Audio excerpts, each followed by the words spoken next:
Hello guys, welcome to my channel just see things. पिछले 4 video में मैंने group number 1 का पूरा कवर कर दिया है। तो आज से मैं ग्रुप 2 का शुरू कर रहा हूँ।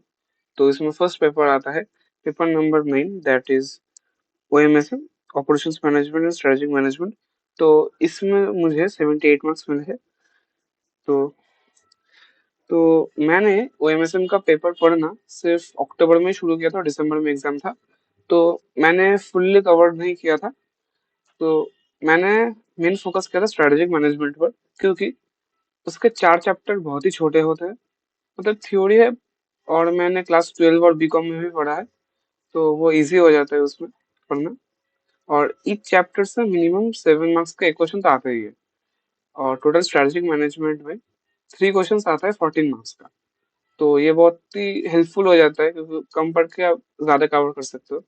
और OM में मैंने सिर्फ तो 2-3 चैप्टर से कवर किया था। लाइक एक जो बड़ा चैप्टर आता है जिसमें ट्रांसपोर्टेशन, असाइनमेंट, सिमुलेशन, वो कवर किया था।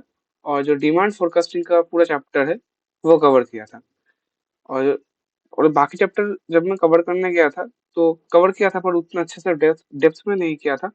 तो इसलिए मुझे श्योरिटी नहीं थी कि मैं एग्जाम में अटेम्प्ट कर पाऊंगा या नहीं। ज्यादा मेरा डर था नेटवर्किंग के लिए, तो मैं वो एग्जाम में स्किप कर दिया था। तो फर्स्ट मैंने MCQ में on an average her paper में ही मैंने 24 स्कोर किया है, 30 आउट ऑफ 30 में। तो पहले मैंने किया था, जो कि मैंने बोला, स्ट्रेटेजिक मैनेजमेंट ही में मैंने ज्यादा फोकस किया था। तो फर्स्ट क्वेश्चन उसका ही था। तो ये है क्वेश्चन पेपर। तो आप देख सकते हैं क्वेश्चन 6, 7 एंड 8, ये 3 क्वेश्चन आते हैं स्ट्रेटेजिक मैनेजमेंट से। ईच 14 मार्क्स के, तो 7 मार्क्स का 2 क्वेश्चन आते हैं। तो आप अगर देखिएगा तो पास्ट पेपर्स एनालाइज करके कि हर एक चैप्टर से एक क्वेश्चन तो आता ही है। तो मैंने 4 चैप्टर्स फुल्ली होल्ली कवर किया था। मतलब कुछ नहीं छोड़ा था, कोई भी टॉपिक नहीं छोड़ा था, क्योंकि बहुत ही इजी है और कम पढ़ना पड़ता है। तो फर्स्ट मैंने अटेम्प्ट किया था क्वेश्चन 6A, दैट इज, ये लगता है फर्स्ट चैप्टर से ही था। तो मैंने लिखा था पूरा, तो अच्छे से लिखा, तो मुझे 5 मार्क्स ही मिले। तो थ्योरी में एक प्रॉब्लम है कि आप जितना भी अच्छा लिखो, आपको 7 आउट ऑफ 7 मिलना इज नियर टू इम्पॉसिबल। मैंने लॉ में बहुत अच्छे से लिखा था, फिर भी मुझे सिक्स हाईएस्ट मार्क्स मिले, 6.5 आउट ऑफ 7। तो मुझे एक्सपेक्ट भी नहीं था, मुझे एक्सपेक्टेशन भी नहीं था कि इसमें इसमें भी मुझे 7 आउट ऑफ 7 मिलेगा। तो 5 मिला। क्वेश्चन 6B, तो ये था बिग डेटा एनालिसिस। तो चैप्टर 3 से शायद मुझे याद नहीं। तो ये मैंने बहुत अच्छे से लिखा था। तो डिफरेंट टाइप्स मैंने लिखा था। तो इस डिफरेंट टाइप्स में मुझे 2 मार्क्स मिला। कैरेक्टरिस्टिक्स लिखा, टोटल 4 कैरेक्टरिस्टिक्स, 3 मार्क्स मिले। 5, मतलब दोनों क्वेश्चंस में मुझे 5 आउट ऑफ 7 मिले हैं, मतलब 10 आउट ऑफ 14 टोटल। फिर मैंने अटेम्प्ट किया question 7, again in strategic management, strategic planning process. First chapter में ही होता है स्ट्रेटेजिक मैनेजमेंट का। तो मैंने अटेम्प्ट किया। तो मैंने ये अच्छे से फर्स्ट में शो किया कि प्रोसेस क्या होता है। लाइक ये पूरा मैंने शो किया। आपको पहले एक डायग्राम बना सकते हो तो बहुत ही अच्छा होता है, क्योंकि एग्जामिनर को पता चलता है कि आपका कॉन्सेप्ट क्लियर है। तो मैंने ये डायग्राम बनाया। फिर मैंने सभी पॉइंट्स को अच्छे से एक्सप्लेन किया, लाइक 5 पॉइंट्स। तो 3 पेज लिखने के बाद मुझे 5.5 मिले। तो थ्योरी में आपको कभी भी फुल मार्क्स नहीं मिलता, 6 मिलना भी बहुत मुश्किल है, स्पेशली इन स्ट्रेटेजिक मैनेजमेंट, क्योंकि उसका कोई स्ट्रक्चर्ड आंसर नहीं होता, बहुत ज्यादा अंदर आपको बनाना पड़ता है थोड़ा सा। तो फिर क्वेश्चन 7B, बिजनेस एनवायरनमेंट। तो ठीक है, ये मैंने पढ़ा था। तो कैरेक्टरिस्टिक्स पूछा था, तो मैंने कैरेक्टरिस्टिक्स बताया। मैंने हर एक पॉइंट को अच्छे से एक्सप्लेन किया। लाइक मैंने गैप छोड़ छोड़ कर लिखा था। और कभी कभी पॉइंट्स को मैंने हाईलाइट भी किया है। तो मैंने 4 पॉइंट्स ही था बुक में शायद, तो मैंने 4 पॉइंट्स लिखा है 5 में। फिर देख लो कितने पॉइंट्स थे। 7 बी। ओएम से थोड़ा थ्योरी ओरिएंटेड चैप्टर ही होता है, क्योंकि ओएम से भी एक क्वेश्चन आता है शायद 7 मार्क्स का।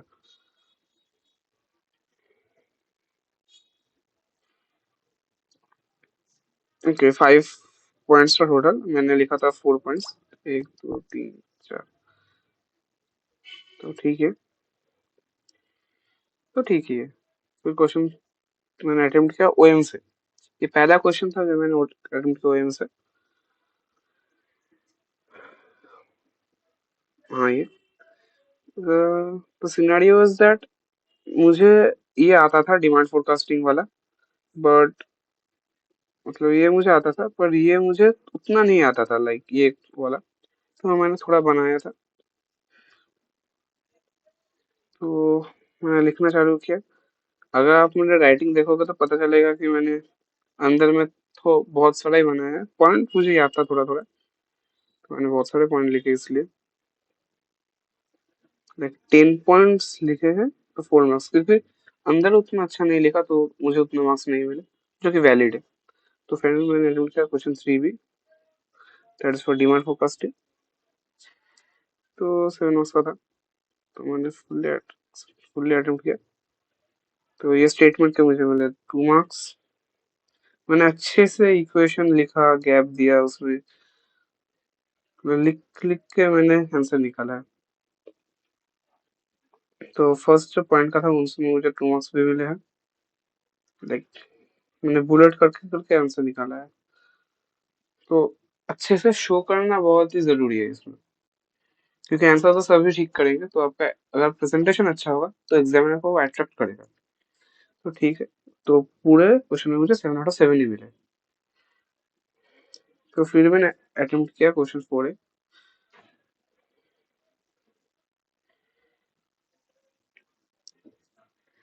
ये किसका, ये असाइनमेंट का था शायद। असाइनमेंट था, तो मुझे ये आता था, तो मैंने किया है। ये लाइक ये टेबल मैंने मतलब उतने अच्छे से नहीं काटा था, क्योंकि उतना टाइम भी नहीं मिलता, उतना जरूरी भी नहीं है। अगर आपके आंसर मैच हो जाएगा तो वही वैलिड है। और जो लाइन खींचे है वो पेंसिल से खींचे, वो पेन से मत खींचे, क्योंकि अगर गलत हो गया तो फिर से आपको वो करना पड़ेगा, जो कि बहुत ही मुश्किल होता है। तो पेंसिल से करिए, पेंसिल से अच्छा होगा। नंबर्स मैंने पेंसिल लिखे, और जो बॉक्स और लाइन खींचा है वो पेंसिल से। तो इसमें मुझे 5 marks. And total total assignment मुझे total 2 and 7 out of 7 in that. फिर था क्वेश्चन 4 भी। ये था ऐसा, ये था सिमुलेशन का। तो ये भी सिंपल क्वेश्चन था, तो मैंने ये पूरा अटेम्प्ट किया। लाइक ये रेंज निकाला यहाँ पर। ओके, यहाँ पर रेंज था, निकाला। तो इसके मुझे 3 मार्क्स मिले। डिमांड फोरकास्ट के मुझे 3 मार्क्स मिले यहाँ पर टेबल में। जो एवरेज डिमांड था, क्वेश्चन आस्क किया था मेनली, उसमें 1 मार्क्स ही थे। मतलब आंसर निकालने के ज्यादा मार्क्स होते हैं आंसर ठीक होने से। तो आंसर ठीक होना उतना बड़ी बात नहीं है, आंसर निकालने का तरीका बहुत इंपॉर्टेंट है, क्योंकि उसके ही मेन मार्क्स होते हैं। तो फिर मैंने ऐड किया क्वेश्चन 8 है, जो अगेन है एसएम का। तो मैंने जो ये जो मैंने 3 क्वेश्चन होते हैं ना, 6 7 एंड 8, तीनों एसएम के मैंने तीनों ही अटेम्प्ट किया है, और एसएम के बस 2 अटेम्प्ट किया है। अगर आपका थ्योरी स्ट्रांग है तो मैं हाईली सजेस्ट करूंगा कि एसएम को ट्राई करो। और अगर आपका थ्योरी थोड़ा मॉडरेट है, पर आपको ओएम में उतना अच्छा नहीं है, तो फिर भी मैं सजेस्ट करूंगा एसएम को करना, क्योंकि एसएम में बहुत ज्यादा मार्क्स होते हैं कंपेयर टू पढ़ाई बहुत ही कम करनी पड़ती है। लाइक मैंने सिर्फ 2 महीने पढ़ा था ओएम एसएम, तो उसमें से मुझे इतना अच्छा मिल गया। तो अगर आप पहले पढ़ना चालू करेंगे तो उनसे भी अच्छा स्कोर कर पाएंगे। तो ये था ट्रांजिशनल स्ट्रक्चर, ये मुझे उतना अच्छे से नहीं आता, जब पढ़ा था उतना अच्छा नहीं आता, मैंने लिखा था। तो इसमें मुझे 3 मार्क्स मिले।